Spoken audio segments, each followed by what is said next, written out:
What's up, boys? Welcome back to the channel. Today we're doing something a little bit different than we normally do on the channel. Obviously not like an install or a product review like you guys normally see, but I wanted to go over something that I get questions about all the time. And as you can see from the title, what we're gonna be talking about today is why your truck isn't getting sponsorships. Now, if you're new to the channel or you haven't seen my truck before, this is the truck that I drive. Now, you might be saying, yeah, of course you're getting sponsorship opportunities for that truck. It's a full SEMA truck.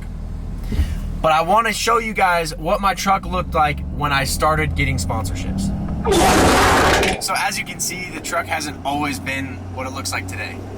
But I got a lot of sponsorships early on in the process of building the truck, and honestly, that's probably why the truck is the way that it is today. Now, I get asked all the time, man, how did you get sponsorships? I call companies, I DM companies, no one wants to sponsor me.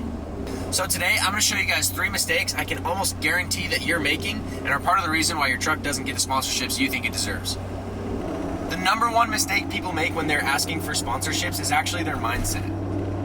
And I don't mean that in some like, believe in yourself, if you think you can kind of way. What I mean by having the wrong mindset is they think these big companies just give out free stuff because they want their stuff seen on social media. And while a portion of that is true, the reason why they want it seen on social media is they're hoping to turn your viewers into their buyers.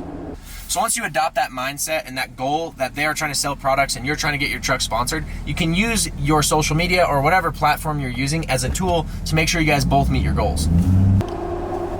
So with that first one out of the way, we can move on to the second most common mistake that people make when they're trying to get a sponsorship. And the second biggest mistake people are making is about the relationship with the brand.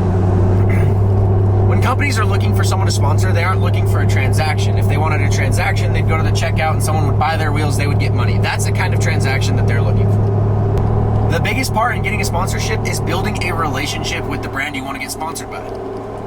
The last big mistake that I see people making when they're asking for sponsorships is lack of a portfolio. Here's what I mean by lack of a portfolio. If you have 10,000 followers on TikTok, that's great.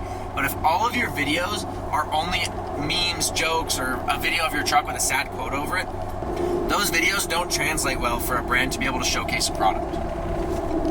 Now, I'm not saying you have to not post those videos. Jokes, memes, and even sad quotes are a really good tool to build your following. All I'm saying is every once in a while, mix in a product review. Even if it's reviewing a Red Bull that you got at the gas station that day. Mix in a product review, mix in like a cinematic edit of your truck, mix in something else, even if it only gets 200 views. When you already have a diverse portfolio of work, it's much easier for a company who's searching your page after you ask for a sponsorship to trust that you'll be able to put out similar work for their brand. So just as a recap, here are the 3 most important things that you can do to make sure the next time that you send a message wanting a sponsorship, you have a better chance of getting it. Number 1 is making sure that you understand not only what you're trying to get out of the sponsorship, but also making sure that you have a complete understanding of what the company stands to benefit from sponsoring you.